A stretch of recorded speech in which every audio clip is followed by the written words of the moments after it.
Sylvester Stallone was born on July 6, 1946 in New York City. His birth was traumatic. Complications during delivery damaged a facial nerve. As a result, part of the left side of his face became partially paralyzed. His slurred speech and uneven expression were permanent. Those features would later define his image. But in childhood, they made him a target. His father, Frank Stallone Esser, was a hairdresser. His mother, Jackie Stallone, was ambitious, unconventional, and career-driven. Their marriage was unstable and ended in divorce. At one point, Stallone spent time in foster care. His early life was not glamorous. It was chaotic. He struggled academically and was expelled from multiple schools. By his own admission, he was considered a problem student. But he found structure in physical training. Bodybuilding became his anchor. Control over his body became control over identity. That discipline would later become his foundation. In his late teens, Stallone attended the American College of Switzerland. Later, he studied drama at the University of Miami. He left before graduating. He wanted to pursue acting fully. In the late 1960s and early 1970s, he moved to New York City. He struggled for years. Auditions failed. Money was scarce. Roles were minor. He lived in small apartments, worked odd jobs, faced constant rejection. At one point in the mid-1970s, he was so financially strained that he reportedly sold his dog for $50 because he couldn't afford food. This was not mythology, it was survival. Hollywood did not see him as leading man material. His speech, his look, his background, everything was considered wrong. But rejection builds pressure, and pressure builds resolve. In 1975, Stallone watched a boxing match between Muhammad Ali and Chuck Wepner.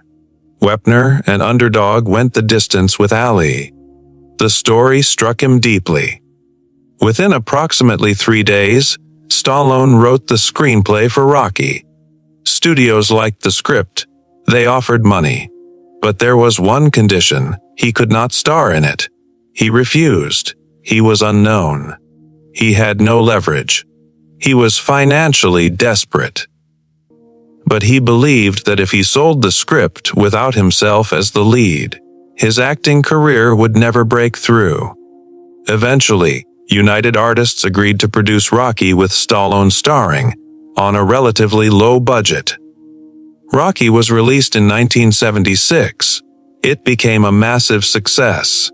It won the Academy Award for Best Picture. Stallone received Academy Award nominations for Best Actor and Best Original Screenplay. From struggling actor to global name, almost overnight. After Rocky, Stallone became one of the biggest stars in Hollywood. He wrote and starred in sequels. Then came another defining franchise, Rambo: First Blood, 1982. He became the face of 1980s action cinema. Physique, intensity, discipline.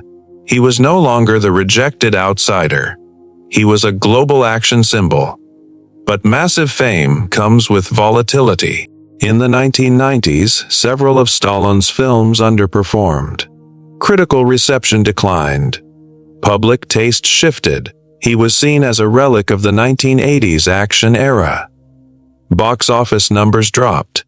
For many actors, that would be the quiet fade. But Stallone pivoted. He returned to the character that defined him. In 2006, he released Rocky Balboa. Many doubted the return, but audiences responded. Then came Rambo 2008.